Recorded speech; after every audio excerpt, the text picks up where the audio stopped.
Assalamualaikum warahmatullahi wabarakatuh. Selamat datang di channel Seni Bermatematika. Pertemuan kali ini kita akan mempelajari tentang kecekungan kurva fungsi trigonometri dengan uji turunan kedua. Misalnya diberikan sebuah fungsi f(x) yang mempunyai turunan kedua pada selang terbuka L. Yang pertama, jika turunan keduanya itu lebih besar dari 0 untuk semua x yang merupakan anggota daripada L, maka grafik fungsi f(x) itu cekung ke atas pada selang terbuka L. Jadi apabila turunan keduanya itu lebih besar dari 0, maka grafik fungsinya itu adalah cekung ke atas. Kemudian yang kedua, jika turunan keduanya itu kurang dari 0 untuk semua x yang merupakan anggota daripada L, maka grafik fungsi f(x) itu cekung ke bawah pada interval selang terbuka L. Oke ya. Jadi ini adalah syarat-syarat sebuah kurva cekung ke atas maupun cekung ke bawah. Baiklah, untuk lebih jelasnya kita perhatikan contoh soal yang pertama.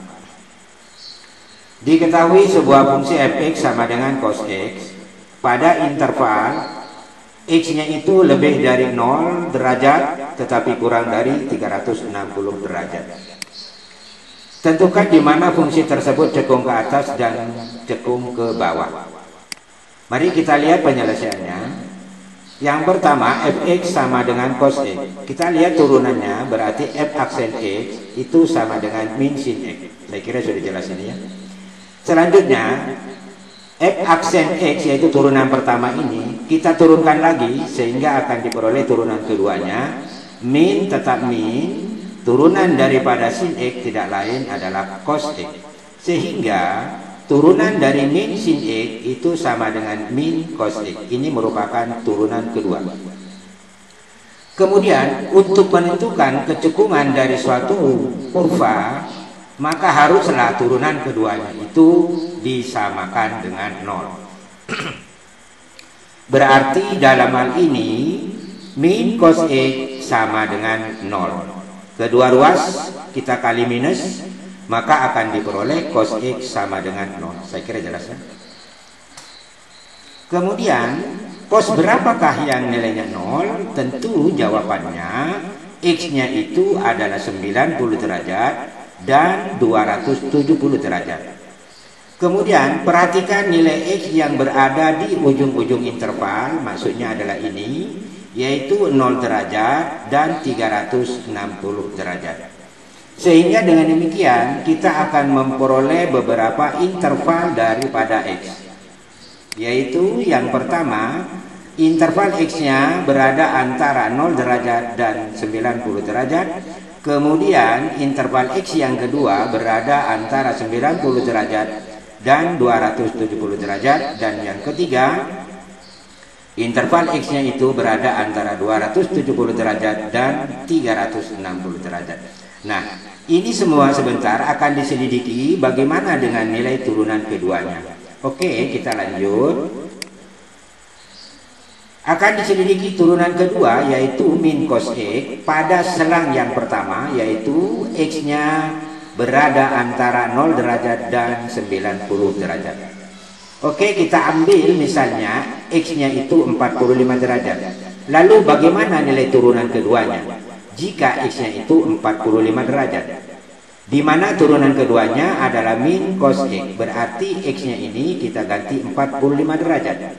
Cos 45 derajat itu nilainya 1/2 akar 2. Karena ini minus, maka hasilnya adalah min 1/2 akar 2. Karena nilai turunan kedua untuk x sama dengan 45 derajat itu kurang dari 0, maka fungsi f(x)-nya itu cekung ke bawah pada interval untuk x-nya lebih dari 0 derajat tetapi kurang dari 90 derajat. Jadi pada interval ini grafik fungsinya itu cekung ke bawah. Selanjutnya perhatikan pada interval yang kedua. di mana X-nya ini lebih dari 90 derajat tetapi kurang dari 270 derajat. Misal kita uji X-nya itu yang berada dalam interval ini, kita ambil 180 derajat. Lalu bagaimana nilai turunan keduanya? Untuk X sama dengan 180 derajat. Berarti X-nya ini kita ganti 180 derajat. Min cos 180 derajat. Cos 180 derajat itu sendiri nilainya min 1. Karena ini minus, maka di sini minus. Selanjutnya min dikali min 1 itu hasilnya adalah 1. 1 itu besar dari 0. Sehingga dengan demikian nilai turunan kedua untuk X-nya sama dengan 180 derajat, maka nilai turunan keduanya itu lebih besar dari 0. Sehingga fungsi fx-nya ini cekung ke atas pada interval untuk X-nya lebih besar dari 90 derajat tetapi kurang dari 270 derajat. Saya kira jelas ya. Oke, kita lanjut ke selang berikutnya, yaitu X lebih dari 270 derajat tetapi kurang dari 360 derajat. Kita lihat fungsinya. Untuk interval ini fungsinya itu cekung ke atas atau cekung ke bawah. Mari kita lihat bagaimana cara menyelidikinya. Nah, dari seri sebelumnya kita ambil X-nya 300 derajat dalam interval ini. Oke, bagaimana nilai turunan kedua? Turunan keduanya untuk X sama dengan 300 derajat berarti min cos 300 derajat.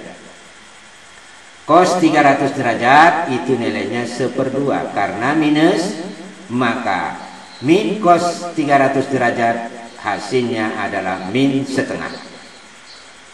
Karena turunan kedua untuk X sama dengan 300 derajat kurang dari 0, ini min setengah, maka fungsi fx itu cekung ke bawah pada interval di mana X-nya lebih dari 270 derajat tetapi kurang dari 360 derajat. Jadi pada interval ini fungsinya itu cekung ke bawah. Oke, saya kira jelas. Kita lanjut ke contoh yang kedua. Diketahui sebuah fungsi fx sama dengan cos kuadrat X kurang 1 pada interval di mana X-nya lebih dari 0 tetapi kurang dari V. Nah, ini dia. Tentukan di mana fungsi tersebut cekung ke atas dan ke bawah. Kita lihat penyelesaiannya. Fx sama dengan cos kuadrat X kurang 1. Kita cari turunan pertamanya, f aksen X. Jadi turunkan dulu pangkat 2-nya ini ke depan sehingga akan diperoleh 2 cos X. Selanjutnya dikali turunan cos itu sendiri. Apa turunan cos? Maka jawabannya min sin X. Sehingga dengan demikian turunan daripada cos kuadrat X adalah 2 cos X dikali min sin X. Kemudian turunan dari min 1 itu adalah 0. Nah, saya tidak tulis. Sehingga dengan demikian bentuk penulisan ini bisa disederhanakan menjadi min 2 sin X cos X. Ingat sudut rangkap. 2 sin X cos X bisa dirubah menjadi sin 2X. Karena ini minus, maka di sini minus juga. Nah, selanjutnya untuk mendapatkan turunan yang kedua, maka ini diturunkan lagi. Oke, kita lihat. Min adalah tetap min. Turunan daripada sin 2x berarti cos 2x. Dan jangan lupa, turunan daripada 2x itu adalah 2. Oke, penulisan ini bisa duanya dikalikan ke depan. Sehingga akan diperoleh min 2 cos 2x. Sama hanya dengan yang tadi. Untuk mengetahui di mana kecekungan itu kurva, maka haruslah turunan keduanya disamakan dengan 0. Oke, karena turunan keduanya adalah min 2 cos 2x, maka ini disamakan dengan 0. Kedua ruas kita bagi dengan min 2, maka akan diperoleh cos 2x sama dengan 0. Saya kira jelas. Lanjut. Cos 2x sama dengan 0, maka 2x itu sama dengan V per 2 ditambah periodenya yaitu K kali 2V. Ingat ya, cos itu berlaku plus minus. Saya ambil dulu yang plus ini. yaitu plus V per 2. Ini baru 2X.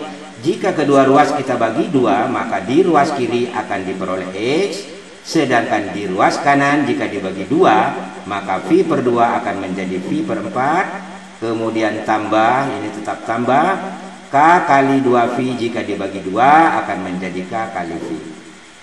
Saya kira jelas. Kemudian K-nya itu dipilih. Bagaimana jika K sama dengan 0? Maka X sama dengan V per 4. Saya kira jelas. Kalau K-nya ini 0, maka jika diperkalikan dengan V, ini hasilnya 0. 0 ditambah V per 4, maka X-nya sama dengan V per 4. Saya kira jelas ya. Ingat, batasan X itu antara 0 sampai dengan V. Oke, kita lanjut. Ini yang tadi ya. Untuk K sama dengan 1. Untuk K sama dengan 1. Maka K-nya ini kita ganti 1. X sama dengan V per 4 ditambah 1 kali V. V per 4 ditambah 1 kali V itu sama dengan 5V per 4. Sedangkan batasan X tadi antara 0 sampai V. Maka dengan demikian 5V per 4 tidak memenuhi karena sudah berada di luar interval. Oke. Jadi tidak perlu lagi Anda menguji untuk K sama dengan 2. Selanjutnya untuk 2X sama dengan, nah ini yang saya katakan tadi, min V per 2 ditambah periodenya. Kedua ruas kita bagi dengan 2, maka di ruas kiri akan menjadi X, lalu di ruas kanan akan menjadi min V per 4 ditambah K kali V ya. Karena ini kalau dibagi 2 kan habis, jadi K kali V. Selanjutnya K-nya itu dipilih. Bagaimana jika K sama dengan 0? Maka X sama dengan, jadi ini kita ganti 0, 0 kali V jadinya 0, 0 ditambah min V per 4, maka hasilnya tetap min V per 4. Sedangkan batas interval X tadi antara 0 sampai dengan V, maka dengan demikian X sama dengan min V per 4 tidak memenuhi. Oke, kita lanjut. K sama dengan 1, maka X sama dengan min V per 4 ditambah 1 kali V. Jadi min V per 4 ditambah 1V itu sama dengan 3V per 4. Saya kira jelas. Memenuhi apa tidak? Tentu memenuhi. Karena 3V per 4 itu berada dalam interval 0, antara 0 dan V. Jadi memenuhi. Selanjutnya, jadi pembuat nilai turunan kedua sama dengan 0 itu adalah X sama dengan V per 4 dan X sama dengan 3V per 4. Dan jangan lupa perhatikan nilai X yang berada di ujung interval yaitu 0 dan V. Sehingga dengan demikian kita akan memperoleh beberapa interval daripada X. Yang pertama yaitu X lebih besar dari 0 tetapi kurang dari V per 4 ya, jadi ini dengan ini ya.